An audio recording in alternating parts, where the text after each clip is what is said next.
রাহান আমাজ গো জাপানি স্টাইলে কাট পুরো একের এখন খালি অনলি লারিং সারিং নো থামিং। সেই হইছে তো রাহান কাকু। আম্মু এই তাইয়ে দাও তোমার পানে কি লই আইছিস? কি লাগাইছো? তোমার পছন্দের বাড়ি ফর আম লই আইছি। ভালোই তো করছো। এখন ভালো তো করছি। এখন রাহান তোমার পিছকুলে আম দেখ খাইছেন, ওরে তো কাম কাটতে খাওয়াইতে হইবে। কাকু আম্মা এর মিথ্যা দ্বারা কেমনে কইলেন? আমি কি আম্মের পিছনে পিছনে আইছি আম খাইতে? আমি তো আইছি আম্মে আম আনছেন হেগে দেখতে। কি তুই আইছো আম দেখতে? তুই রাহেন না, তোরে আমি চিনি না। আম্মে ছিলেন আমার ছাতা, ওইসব আমটাম আমি খাই না। যদি বই আমের হাল্লো বানাই দেয় হেলে একটু খাইতে পারি।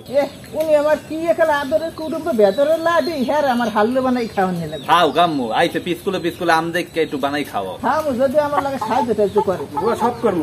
হ্যাঁ ঠিক আছে চলো। আমের হাল্লো বানানোর পানে প্রথমে আমডি কাটতে হইবে। ওয়াও আমডি পাইকে একালে টস টস করতেছে রাহান কাকু। একের মাল। রাহান আমাজ গো জাপানি স্টাইলে কাট। ঠিক আছে কাকু, রসে পুরো টস টস করতে আছে। দেখতে হইবে না আমান থেকে এটা পুরো একের। আম কাটা হয়ে গেছে, এখন আমের হাল্লো কেমনে বানাইতে হয় হেই আমনে গো দেখাম। আমের হাল্লো বানানোর পানে ফ্রাই প্যানের মধ্যে দিতে হইবে সুজি। সুজি দিয়ে আল্লাহ রাস্তে আবার ছুঁয়ে দেবেন সন। এখন কলম লাড়া ছাড়ার উপরে রাখতে হইবে, খেয়াল রাখবেন যেন লাগে না পরে। সুজি একটু লালসা লালসা ভাব হইছে, এখন দিমু কনডেন্স মিল্ক। রাহান কনডেন্স মিল্ক দিয়ে দে। আমু লাড়া ছাড়ার উপরে রাখতে হইবে কলম, নাইলে কলম তলে লাগে পড়বে। একটু লাড়া ছাড়া হইছে, এখন দিমু আম। এখন ভালো মতো লাড়তে হইবে, লাড়া মোড়ে থামানি যাইবে না। আমের সুন্দর একটা বাসাইতেছে আম্মু, মনে হইতেছে যে আম্মু ওই মাছের ডিম দিয়ে তুমি বানাইতেছো, বুঝছো?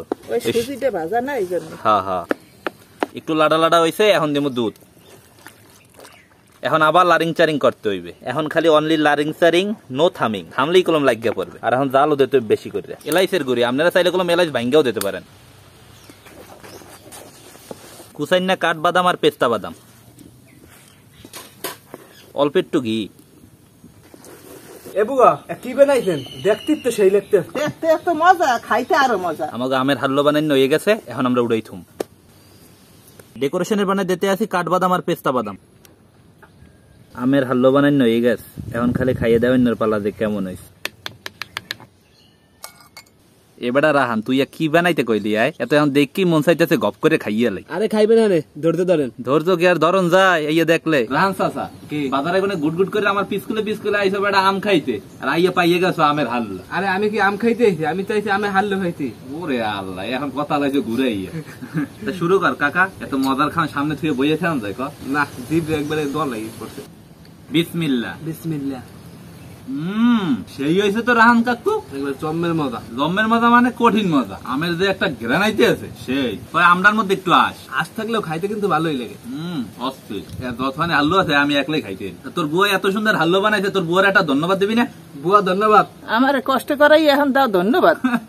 ওরা ঢাকায় দেয় তোমার কষ্ট করাইতে, বুঝছো? আমার দ্বারা তো জম্মের মজা লাগতে আছে। আপনারা এরমে বাড়তে বানাইয়েন, আশা করি ভালোই লাগবে। রাহান আর এখানে আরো 5 কেজি আম আনিস, এরমের আমের হাল্লো বানাবো অনেক। দাম টাকা দিয়ে আবার টাকা দেওয়া লাগবে, দাও বেটা। টাকা দেওয়া লাগবে না তো আশা করতেছি আজকে আমাকে আমের হাল্লার ভিডিওটা আপনাদের সবাই ভালো লাগবে। সবাই ভালো থাকবেন, আসসালামু আলাইকুম।